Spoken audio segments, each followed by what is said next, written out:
Bismillahir Rahmanir Rahim. Assalamu alaikum. You're watching Humsab TV and I am Muneeb Hamid with the English news. Prime Minister Shahid Khaqan Abbasi returns to country after two-day visit of Turkmenistan, Afghanistan. Prime Minister Shahid Khaqan Abbasi returned to country on Friday evening after his two-day visit to Turkmenistan and Afghanistan. During the two-nation visit, the Prime Minister attended the link-up groundbreaking ceremonies of TAPI, Turkmenistan, Afghanistan, Pakistan, India gas pipeline project held in Serhatabad, Turkmenistan and Herat, Afghanistan, respectively. Earlier today, Prime Minister Shahid Khaqan Abbasi attended the link-up groundbreaking ceremonies of Turkmenistan, Afghanistan, Pakistan, India gas pipeline project and laying of power transmission lines and fiber optic here at the Serhatabad city of Turkmenistan. This was the first leg of the groundbreaking ceremony, which was also attended by Turkmenistan's President Gurbanguly Berdimuhamedov, President of Afghanistan Ashraf Ghani and India's Minister of State for External Affairs MJ Akbar, according to information received here. An agreement on Turkmenistan-Afghanistan-Pakistan power line was also signed on the occasion. One killed, three injured in Indian LOC violations in Azad Kashmir, ISPR. One citizen was killed while three others were injured on Saturday as Indian soldiers initiated mortar fire in Thurti Nar village outside Nikayal sector in Kotli district of Azad Kashmir, the Inter-Services Public Relations said. According to the ISPR, Pakistan's troop retaliated by targeting the Indian posts that had initiated the firing. The incident comes only days after the Pakistan Army destroyed an Indian Army post across the LOC and killed two soldiers hours after a Pakistani minor boy lost his life in Indian firing on a border village.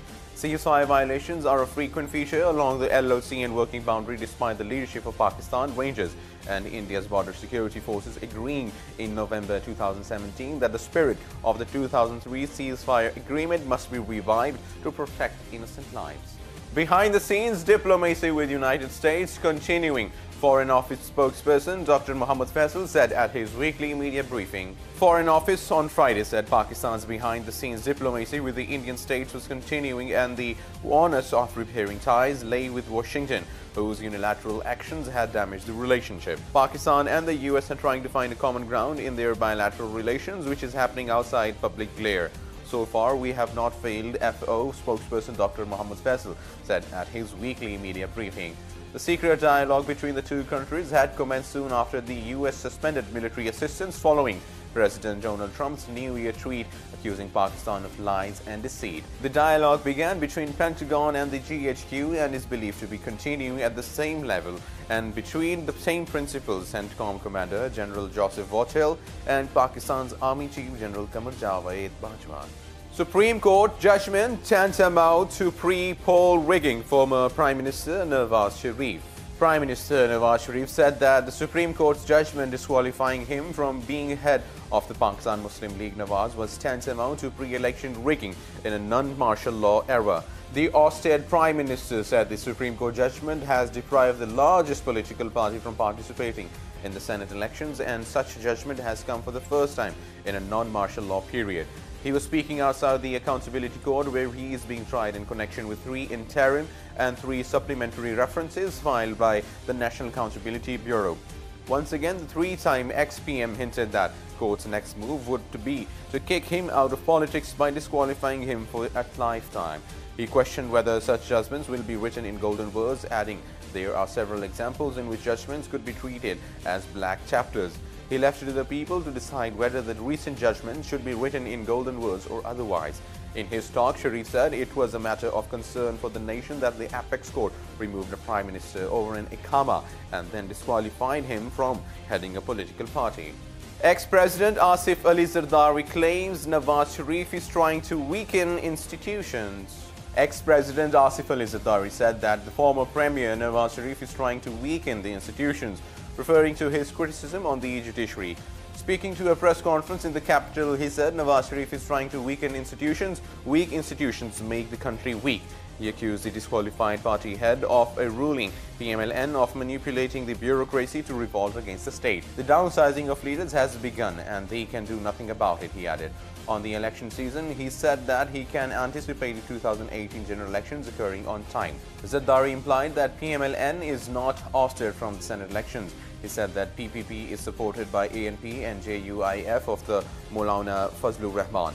It is easier to take votes if the party is in rule in federation and provinces, he argued, alleging TMLN of pre-polling rigging in Lodhra by-election. The PPP co-chairman stressed that he will not allow Nawaz Sharif to succeed in his partnership with Indian Prime Minister Narendra Modi to make Greater Punjab. On Pakistan's inclusion in the FATF grey list, he lists the PPP government had avoided such measures in past through diplomacy. Nadra chief visits different centres in disguise. Chairman of Nadra, Usman Y. Mobin, pays surprise visits to different centres of the authority on Friday as a common applicant without revealing his identity. The Nadra spokesman said the chairman interacted with the applicants and heard their grievances. He even stood in queues, questioned the staff as a common man for different services and ordered immediate measures where he found irregularities. He personally observed that the staff was not present on 2 counters at the site centre and they even refused a CNIC to a resident of another city. The chairman found that the staff was causing difficulties for the applicants. Following his observation, he suspended 2 officials of the site centre and warned others of the same fate if they cause problems for the scar seekers. The spokesman said, any Pakistani national can have his CNIC issued from any Nadra centre in the country, he quoted Mr. Mobin. At least 3 people were killed and more than a dozen wounded in multiple suicide bombings in Afghanistan. At least 3 people were killed and more than a dozen wounded in multiple suicide bombings in Afghanistan on Saturday, officials said, the latest in a series of attacks in the war-torn country. One suicide bomber detonated his explosives near the diplomatic area of Kabul during the morning rush hour, killing at least 1 person and wounding 6 others, Interior Ministry spokesman Najib Danish told. A security source who requested not to be named said the explosion happened near a compound belonging to the National Directorate of Security (NDS), the Afghan intelligence agency. The NDS compound is located near the NATO headquarters and the United States Embassy. United States to open Jerusalem Embassy in May for Israel's 70th anniversary. United States said that it will relocate its embassy in Israel to Jerusalem in May, bringing forward the contested move to coincide with the Jewish state's 70th birthday and enraging Palestinians who called it a blatant provocation. Palestinians object to recognition of the disputed city as Israel's capital and say the embassy move could destroy a 2-state solution to decades-old Middle East conflict. Palestinians also object to the date chosen for the embassy move they call May 14, on which Israel declared independence in 1948, Nakba, their day of catastrophe. Israel Prime Minister Benjamin Netanyahu welcomed the announcement and thanked US President Donald Trump for his leadership and his friendship. The United States prepares high seas crackdown on North Korea's sanctions evaders. Trump administration and key Asian allies are preparing to expand interceptions of ships suspected of violating sanctions on North Korea, a plan that could include deploying US Coast Guard forces to stop and search vessels in Asia-Pacific waters, senior US officials said. Washington has been talking to regional partners including Japan, South Korea, Australia and Singapore about coordinating a stepped-up crackdown that would go further than even before in an attempt to squeeze Pyongyang's use of seagoing trade to feed its nuclear missile program. While suspect ships have been intercepted before, the emerging strategy would expand the scope of such operations but stop short of imposing a naval blockade on North Korea. Pyongyang has warned it would consider a blockade an act of war.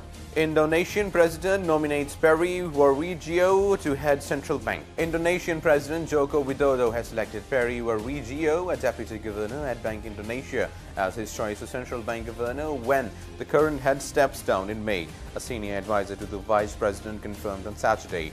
Earlier, a source who declined to be identified because the information was not being officially released also said Warjio has been nominated through a letter submitted to a parliament late on Friday. Warjio did not respond to a request of comment. Johan Budi, a presidential spokesman, said he has no information on the nomination. A BI spokesman said he has not seen the nomination letter and has no comment yet. Australian Prime Minister Malcolm Turnbull declines to offer Trump any advice on gun control. Australian Prime Minister Malcolm Turnbull has declined to offer US President Donald Trump any advice on gun control after days the latest mass shooting at a US school, despite Australia's success in cutting gun violence.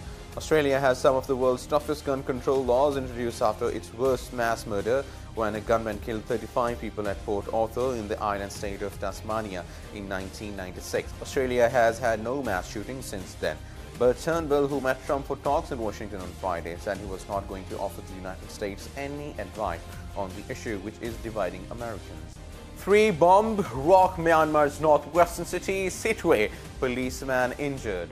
3 bombs rocked the capital of Myanmar's restive Rakhine state, Sittwe, early on Saturday, police said, adding that a policeman was slightly injured and the authorities were still working to determine who was behind the bombings. The blast came only 3 days after a large bomb killed 2 bank employees and injured nearly 24 other people in the northeastern city of Lashio, where several ethnic insurgent groups are fighting in the Myanmar military. Sittwe is the capital of Myanmar's violence-torn Rakhine, where Rohingya Muslim insurgents attacks last year sparked a massive military response that pushed 688,000 Rohingya across the border into Bangladesh. Many of them recounted killings, rape and arson by Myanmar soldiers and police. I have lost the will of going to Bollywood, Kubra Khan. British-Pakistani model turned actress Rabia Khan, better known as Kubra Khan, is more than what meets the eye. She's the Ambolian starlet who's also a motor engineer with specialization in Formula One. Following her comeback of sorts in no time at all, she's built a formidable position of herself in the entertainment scene. In the last 2 years, she appeared in 7 serials altogether, most of which have been the leading banners and were top listing plays throughout their run on the small screens. Now some business news.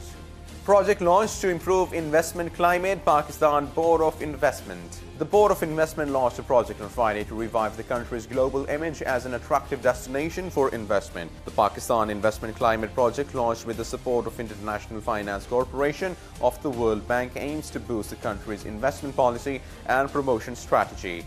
It should also contribute to streamlining business regulations and creating opportunities for meaningful linkages between foreign and local firms in key sectors. Speaking at the launching ceremony, BOL Chairman Naeem Zamindar said that with the goal to boost investment competitiveness, the project aims to boost the country's investment competitiveness and will support BOL to improve Pakistan's investment policy and promotion strategy. And now some sports news. Pakistan retained top T20 ranking after ICC error. Australian cricket chiefs have clarified that Pakistan still topped the T20 world rankings despite Australia's victory in the T20 Tri-Series, also featuring New Zealand and England. Cricket Australia said this week that Australia would take the #1 spot if they were unbeaten in the Tri-Series, a feat they achieved with a 19-run over win New Zealand in Auckland on Wednesday. But in a statement late Thursday, it said clerical error by the International Cricket Council meant the calculation was wrong and Pakistan retained the #1 ranking. When ranking points were rounded off, it said Australia were second on 125.65, 0.19 points behind Pakistan on 125.84. And now the weather news. Rainfall in several cities of Punjab, including Lahore, added chill to the weather and turned it pleasant on Saturday. Rain coupled with thunderstorm lashed Lahore late night and continued until morning. Cool breeze also blew across the province. Light and heavy rainfall was also recorded in other cities as Faisalabad, Multan, Kasur, Bihari, Jhang and Rajanpur. Temperature dropped in different areas of Balochistan, including Quetta and Zob, as downpour occurred. Maximum rainfall 15 mm was recorded in Zob. A westerly wave is affecting western and upper parts of the country and likely to persist during next 24 to 36 hours. Met Office has predicted intermittent rainfall throughout the day. In next 24 hours, rain, thunderstorm with snow over the hills associated with gusty winds is expected at scattered places in northeast Balochistan, Quetta, Zob, Kalat divisions, Khyber Pakhtunkhwa, Upper Punjab, Rawalpindi, Gujranwala, Sargodha, Lahore, Faisalabad divisions, Islamabad, Fatah, Kashmir, while at isolated places in Sahiwal, Multan, Bahawalpur, DG Khan divisions and Gilgit-Baltistan. And that is the end of the news. For more news and analyses, please keep watching Humsab TV. Take care.